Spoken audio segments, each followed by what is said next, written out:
couple housekeeping items, and literally one is a housekeeping item. We have no water on this side of the building, so if you're needing a restroom break at some point in time, the ones that we have are down this way. So that's it. That's a housekeeping item. Had a water break. Luckily, we, through some diligence of some good members here, got that stopped, and at least we have an opportunity to be here today. So the secondary thing with that is that we will not be having the small group at the building tonight because of there is no water to the other building. So we will be not doing that. We'll pick it up again next week. So those two things right there. Also, 2 weeks from today, we will be having our annual business meeting at this particular time. And I know you're probably thinking, what could be more exciting than the annual business meeting at 9 in the morning on a Sunday? We've thought that too a little bit, but we feel like it's probably the way things have run with COVID over the last time period, getting people back on a Sunday night might not be great. So we'll restructure this particular 45 minutes a little bit differently. I think we're promising possibly some breakfast treats to entice people to come and hear the state of the church at that point in time. So that will be 2 weeks from today. I read something in my Bible reading this morning that it was just kind of struck me. And I found this, and if you're on a reading plan, I don't know if well, I'm sure he does, that God puts verses in our way at times that we really weren't necessarily looking for or expecting, and they just kind of jump out at us. And we knew they were there. It's not like anything is a brand new thing, but the opportunity to read a verse again and be reminded of something, I think is really, really critical. And every once in a while, every different passage that you have coming from the Old Testament, New Testament, from the Psalms and the Proverbs, the way that the reading plan I'm in, the one-year Bible is in, every single thing has something in it that really kind of just connects. But anyway, today I want to read this. It doesn't have anything to do with the lesson. This is a freebie. In Matthew 20, verse 25 through 28.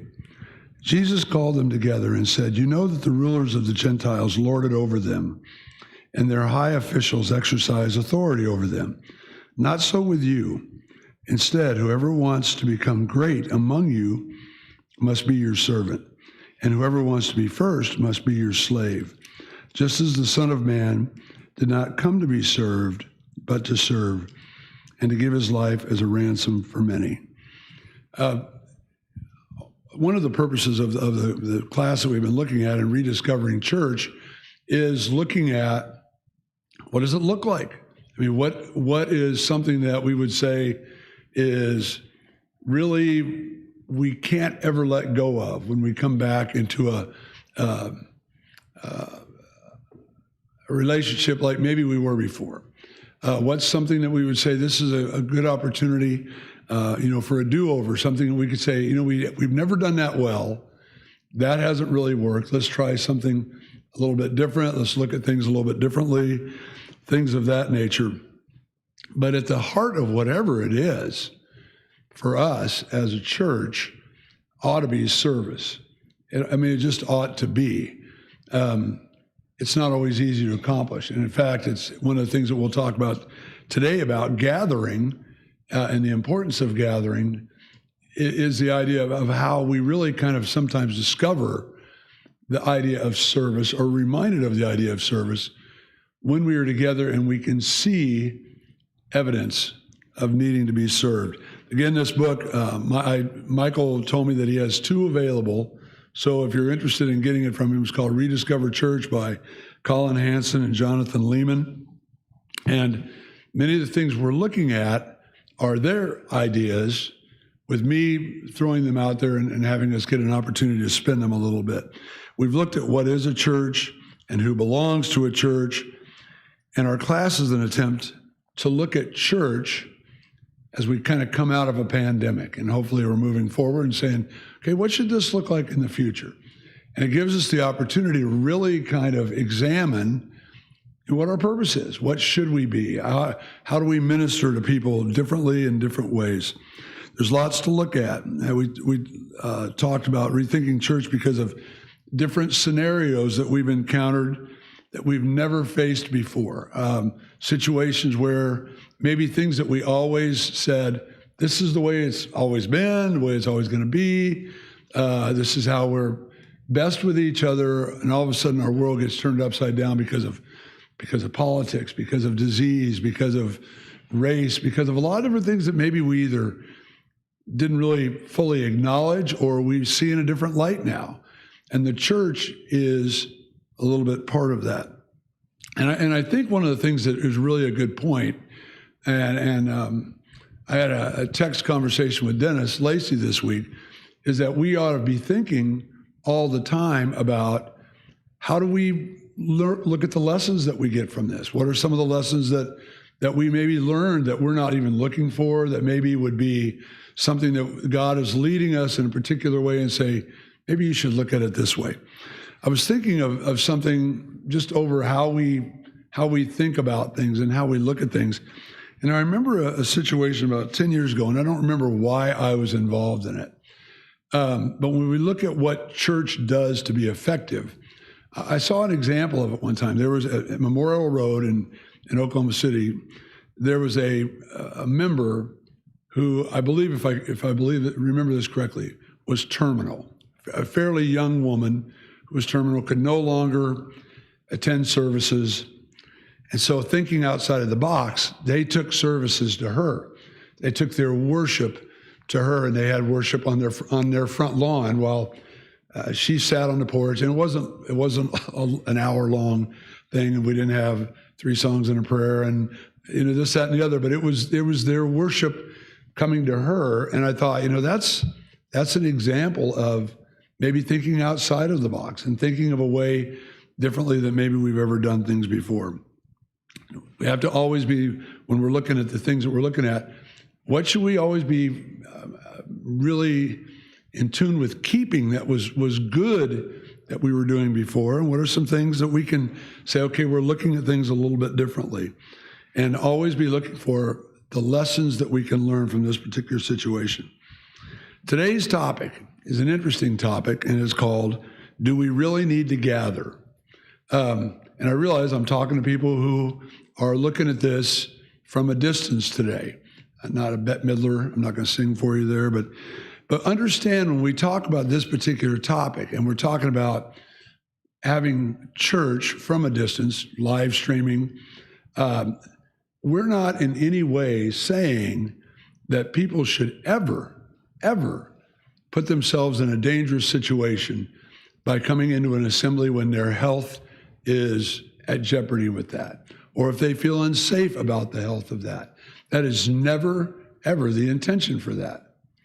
But there are other opportunities where we say, and frankly, I'll be honest about this, where it was easy when we had live streaming, when we had different kind of church, to fall into the habit of saying, okay, I don't have to go. I don't have anything. Sunday nights don't count anymore, or whatever it might. Wednesday nights aren't on the book, whatever it might have been. And we kind of run into that way of particular thinking. And sometimes that becomes easier to do and easier to have. Okay, we're going to talk this morning briefly about just gatherings in general. And I want you to be thinking and shouting, because I don't know if we have it. There he is. Okay, Mr. Joe is in the back. I think we ran Myron to exhaustion last week. So I want to give you 4 examples of gatherings that I've been at where I think they were really pretty amazing. And the first one is, I'm going to start with an obvious one for me, numerous Husker games that I've been to in the past. And I see we're representing the Chiefs already. I understand they have a game today. But I one time, about 5 years ago, I went to a Husker game in Lincoln, and the guy I was supposed to go with, we missed connections. He had a free ticket for me. And somehow we did not ever connect. And so I scalped a ticket, bought a ticket, went in by myself. North End Zone, you don't care about where that is, but I'm sitting amongst 95,000 of my closest strangers. You know, we had, except for the 3,000 Buffalo fans up in the corner, we were all of one mind and one purpose in terms of we wanting our team to win. Now, how we went about getting that, totally different. But I remember early on in the game, we ran for a long touchdown, and these total strangers were turning around and high-fiving and running up the aisle and, you know, go big Reading and all this business. I've never seen these people before in my life.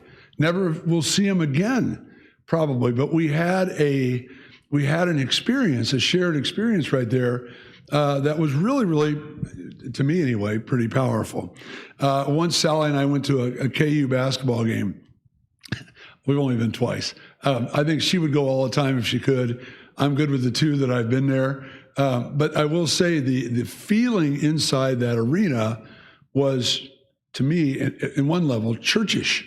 I mean, everybody had the same mindset, and the noise was so loud that it felt like it was actually weighing on you. I mean, feeling the noise on top of you. I've been privileged to be at two different speeches with about 400 people each, in which one of the speakers was Coretta Scott King and the other one was Bob Dole. Probably two ends of political spectrums and ways of thinking in one respect, and yet I remember being part of something when it was over, talking about the things they'd said, the things that they had really kind of brought forth for us to consider, and thinking, at least at this moment, I've had something in common with these people that I might not have had watching that, particularly on my TV. And then to bring it back to us, we used to go to the Tulsa Soul Winning Workshop. And when you're in a building with 2,000 people who are singing praises to God together and praying together and listening to lessons being brought that really are designed to spur us on, there's a power in that. If I'd have watched it later and bought the tapes and taken it home, and I'm in my living room and it's just me there, I can see they're feeling it, but I may be a little less inclined to be able to feel it. There are other things out there too. Protests. I mean, I don't know if you've ever been involved in a protest, but there's something about a protest about something. If you're linked arms with somebody about something where you're kind of looking over at people who are saying, I'm willing to be in this with you. Every 4th of July, well, we used to anyway, till all my aunts and uncles passed away, but we would go to Nashville, Arkansas, and they would have a big 4th of July celebration. And all these people would come together and they'd sing patriotic songs and shoot off the fireworks, but there was a community feeling about that was different than just seeing people maybe at different times that were out there. Okay. Do you have an example? I mean, I realize I gave all the examples I probably have, but do you have an example of a gathering where you could say, I took something from that gathering? Nobody's ever been at a gathering? Okay, we got one in the corner right there, Joe.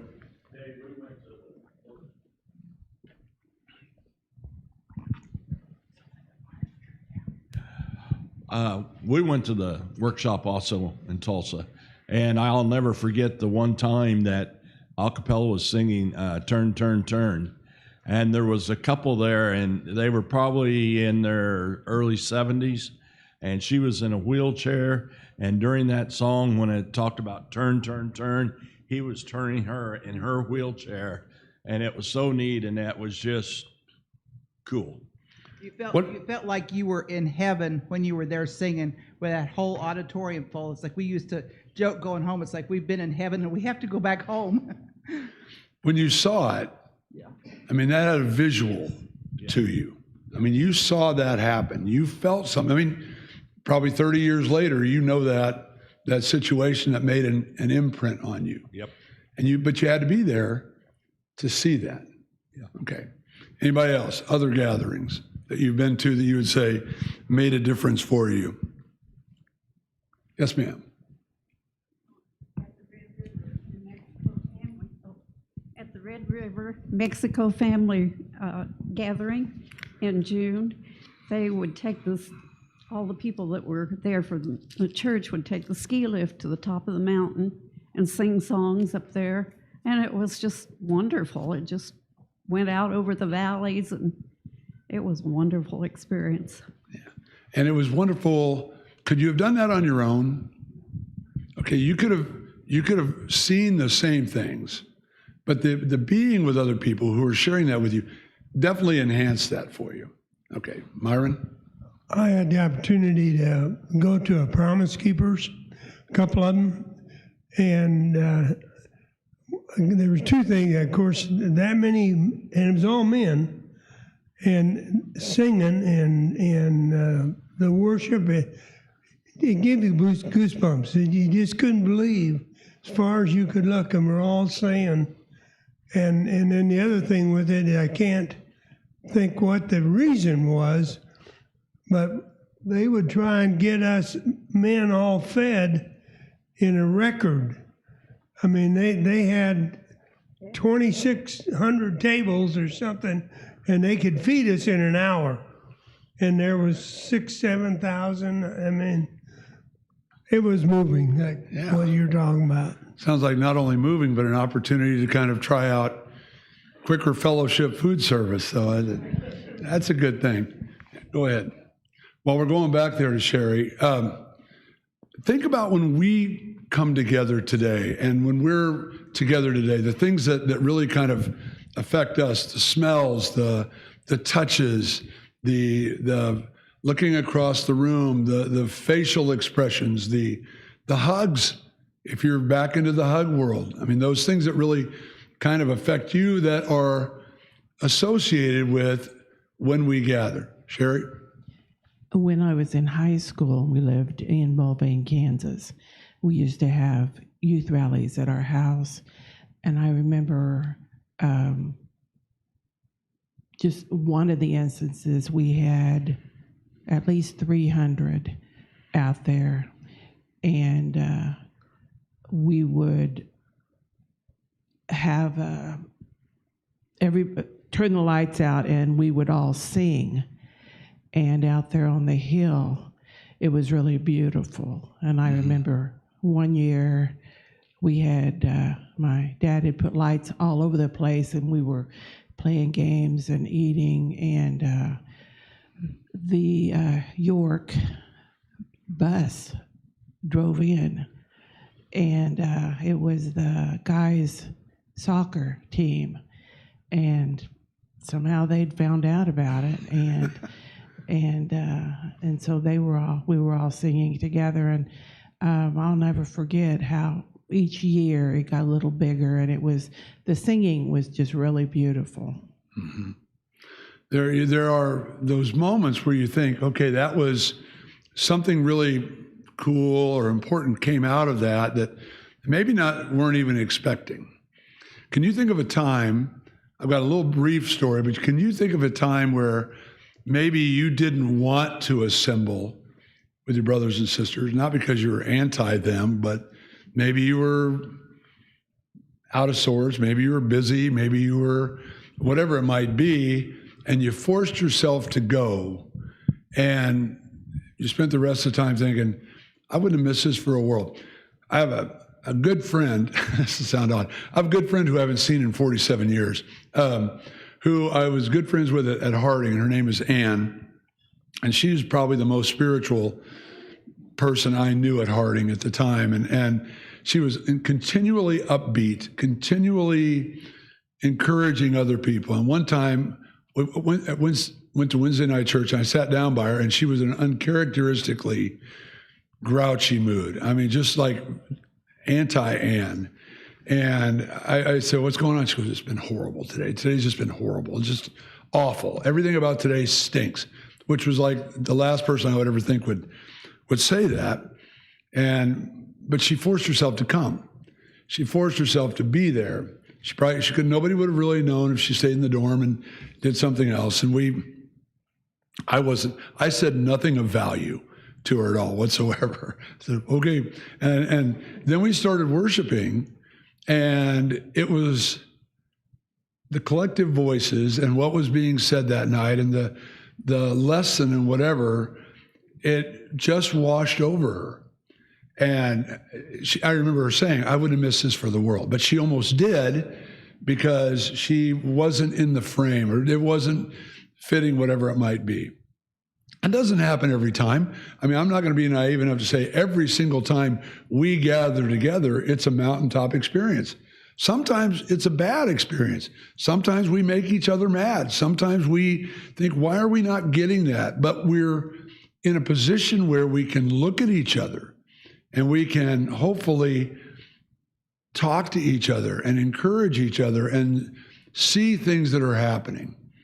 Okay. Anybody else before we move on? Okay. Gatherings change our lives. Gatherings change our cultures. Gatherings change our world. When we talk about our gatherings, can you think of a time where here, the fact that we got together, and maybe in an oddball kind of way, it didn't have to be a massive number either, but we got together in a church mindset, made a difference? Do you remember the what do you call those? Garage sale.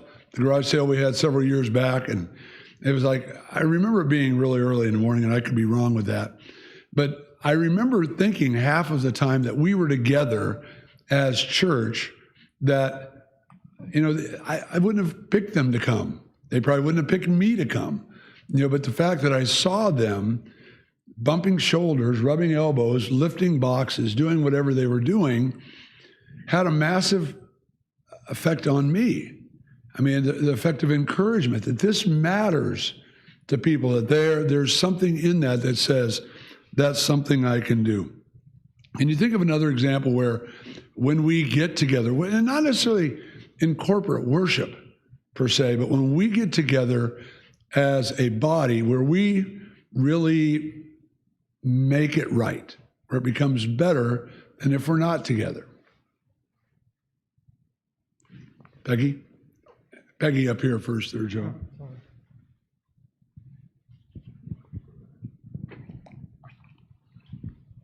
I think of the times we went on the mission trips to Texas and Mexico, and working together with our brothers and sisters, and the closeness that you developed to working together for the Lord. Yeah. And I also thought of the fireworks stand and all the people coming together to work there. And some people that you don't see very much, they came and worked. So. Yeah, that's an interesting point, and a very, very valid point.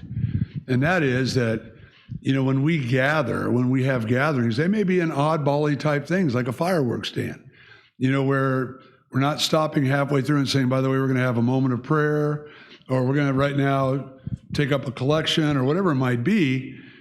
But we're a gathered group who are saying we're doing something communally together for the Lord. We have people sleeping in trucks overnight to kind of guard the place, giving up a night's sleep in a good bed in order to do something for the body.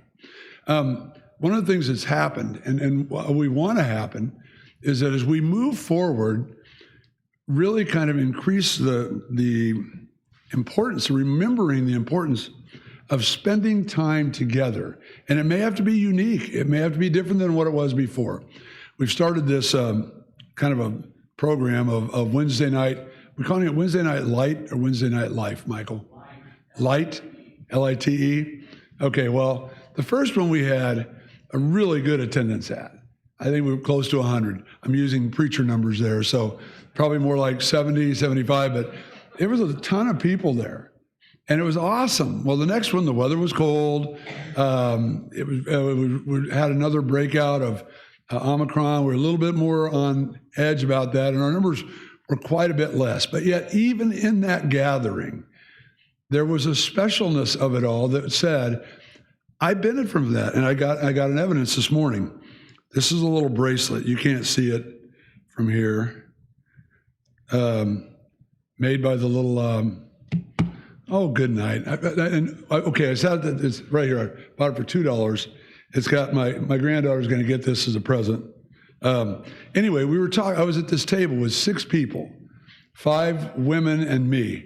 Mercedes was the only real woman. The other 4 were kids, girls, and so we were taught. There were 6 of us, and I couldn't tell you one thing about their life before this time, really, to speak of. I mean, little bits here and there. I mean, I knew one of them runs, and one of them used to get shoes that were wildly colored because she liked my wildly colored shoes, and that's really not true. But I didn't know much about them. But we spent the time eating and talking before we went to writing encouragement cards, just getting to know each other a little bit. But what was the day like? What did it all happen? And since that time, which is 2.5 weeks ago, all 4 of those girls have made it I don't know why. I mean, I think maybe they feel sorry for the aged, but they've made it a point. They've come to me to say hello.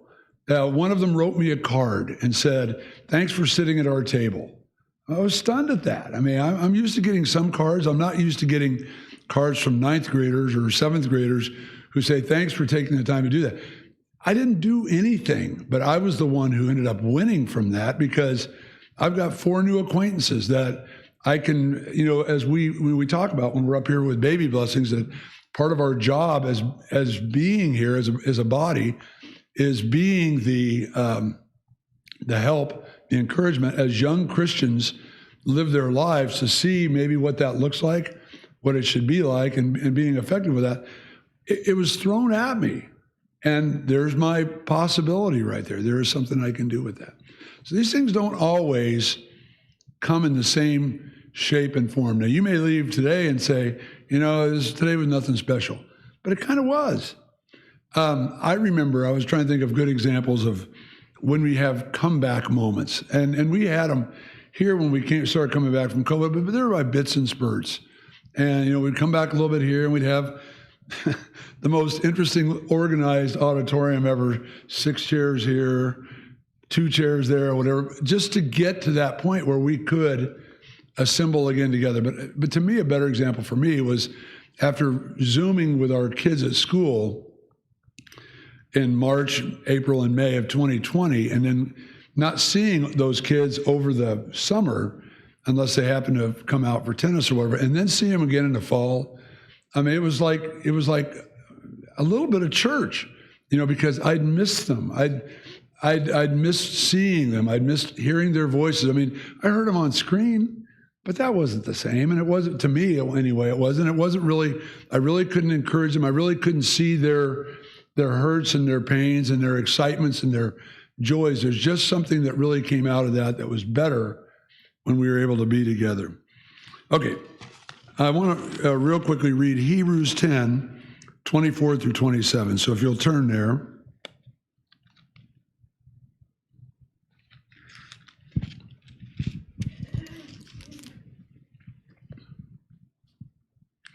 And let us consider how we may spur one another on toward love and good deeds.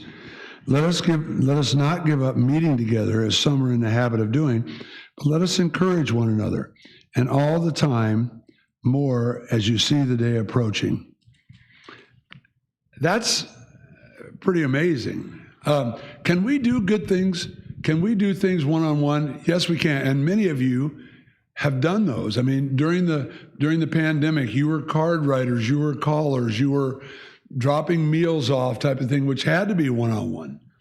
That's important. In fact, that's a large part of service.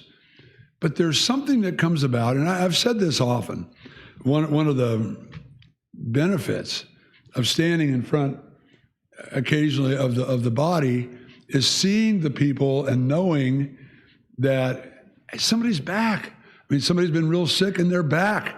I mean, that's an encouragement. Or somebody is not doing well and I know they've been having struggles or whatever it be.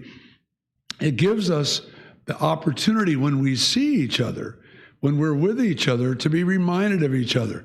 This man, when he wrote the book, talked about they like us, went online for a long period of time.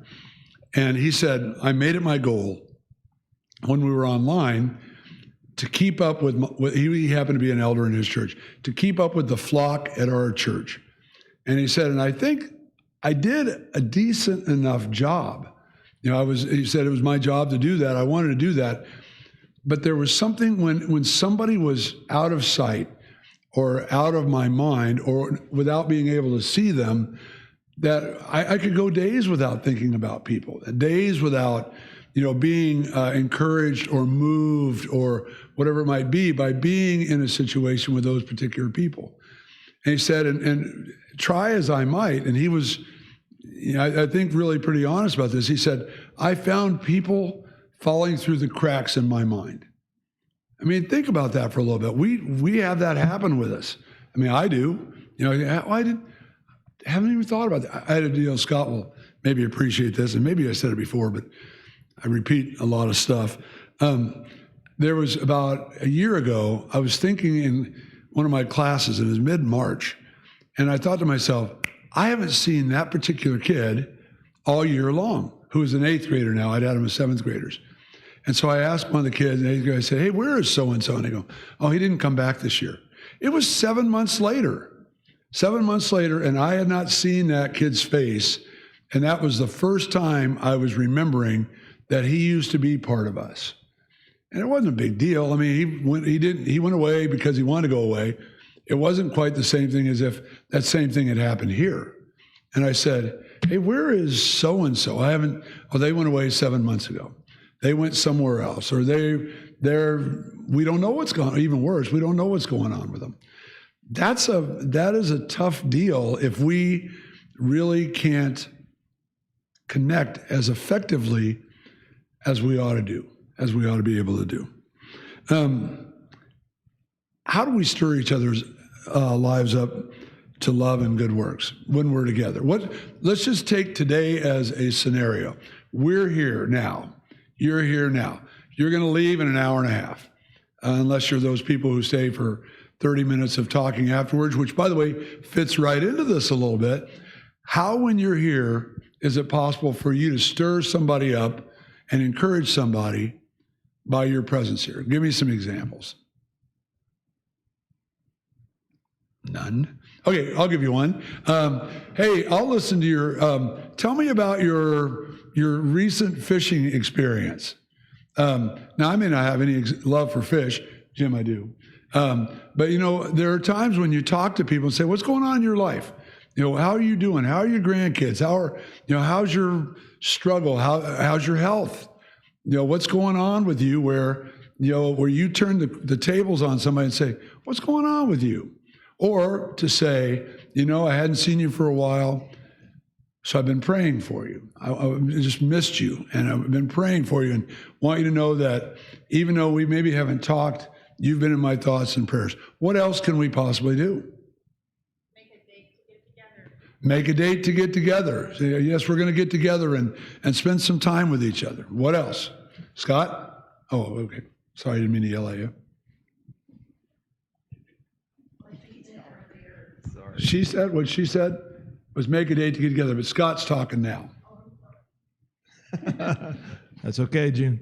Hey, when Karen had her back surgery, I really appreciated Mercedes called up and she goes, hey, we're going to bring a meal to you. I thought that was great because you know what? If somebody says, hey, can we do anything for you? It's so easy to say, nah, stuff like that. But she just kind of like forced her way in and said, we're bringing a meal for you. That's really intentional, and I mean, that makes people feel really good. It makes you feel like, you're part of the group and they're just going to take care of you no matter what, just kind of like a brother or sister would do that, And then it reminds me, in the New Testament, when the church just started and the comment that, everybody would sell their fields just to take care of the needs. And everybody had I'm paraphrasing, but everybody had everything in common. That doesn't happen unless you check out with each other and say, what do you need? Or what do you need? You can't get to that point unless you actually start to share and talk with each other, to the point to find out what everybody's needs are in the first place. Mm-hmm. And so I think that real intentional getting into your brother and sister's life and trying to help them, that to me is to spur one another on to love and good deeds. That's what that is to me. That word intentional is huge. I mean, if we come in today, and by the way, in the early church, they weren't coming to whatever our address is, 747 something or other. They weren't coming to that building. They were meeting wherever they could meet. They were finding each other wherever they could, and it was intentional that they did that. That's very, very good. Okay, DW. By the way, no, never mind. Go ahead. I'll wait. So sometimes I think it's just your presence here to be a part of a group. You may not have to say anything. You may not have to do anything. But to your example of the Huskers game, had you shown up there and there were 3 or 4 other people, it wouldn't have been the same. And a couple of the other guys, they talked about, being in large groups that were really encouraging. So I think, there's just something about people in numbers that can be encouraging. So to be a part of that group, you're encouraging people, whether you talk to anybody, say anything, just your presence can make a difference. There's a power in community and saying, okay, let's just pick a number. We've got, as opposed to 10 people doing something, we've got 200 people who came, and lifting each other up and making sure that we can attain different duties and things of that nature. That's exactly right. Michael? To go along with what DW said, when we were live streaming, there was probably a whopping, 6 of us in the auditorium. And to feel the difference in when giving a message to a camera versus, a room of 100 or 200 people is hugely different. And so it is encouraging just to have, like DW said, to have the family all together. Joe Marla has one.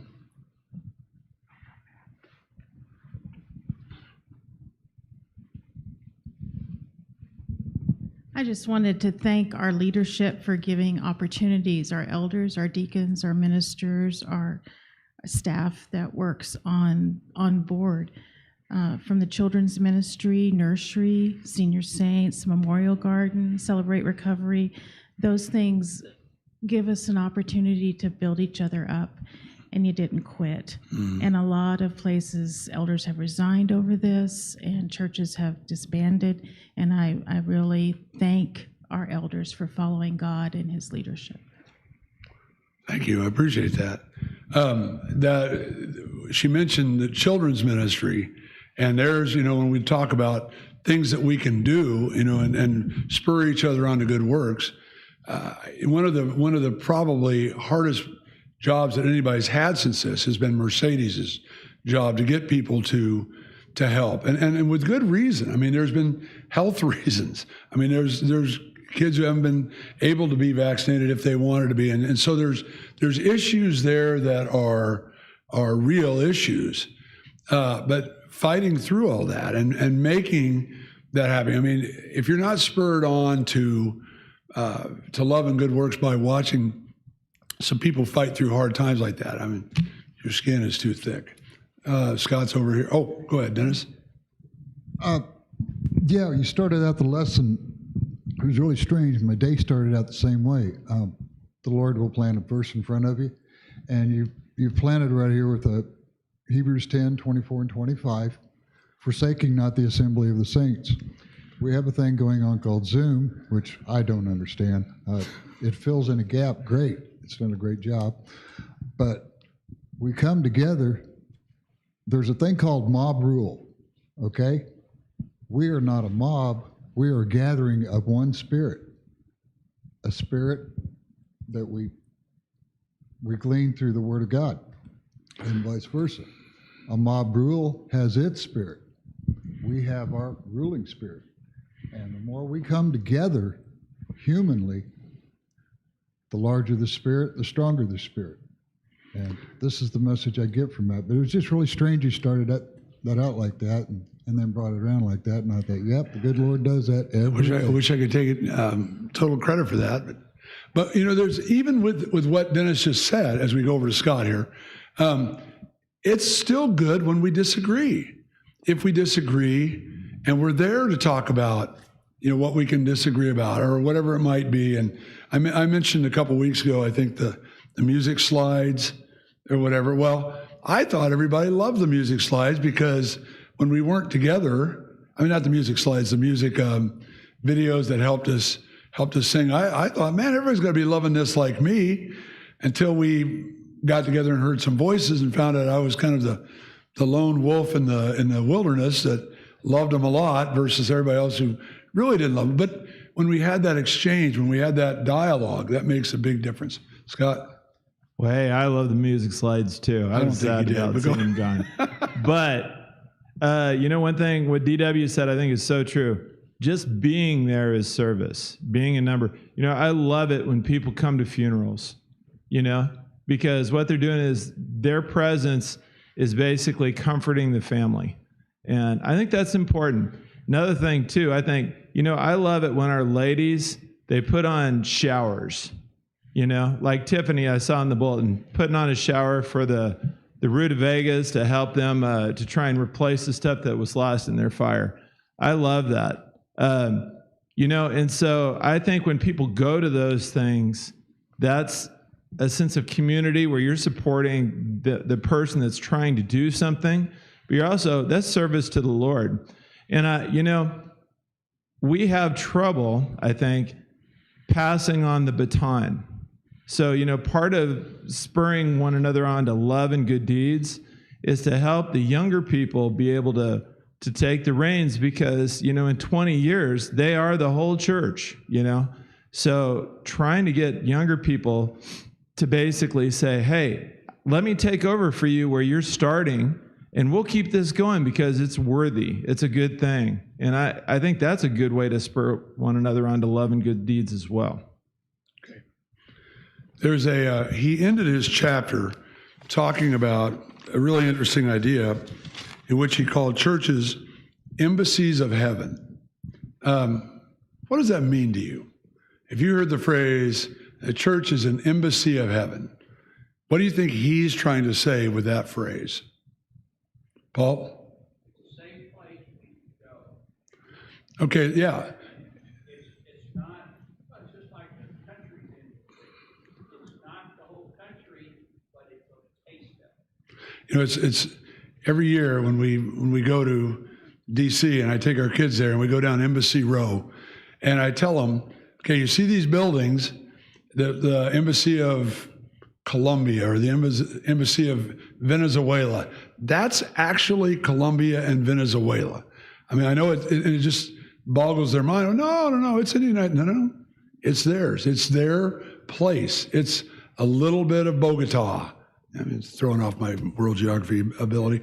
But the bottom line is, if a church is an embassy of heaven, and I think what he was getting across with this is a place that we can come and feel like we're like-minded, even if we're not like-minded on everything, that we have the same struggle, that we have the same needs for encouragement and hope and strength to fight the devil every day that we go out there, and that we get that from our time with each other here. Now, remember, we're spurring each other on to good works today, so you've got an hour and about 20 minutes to do it.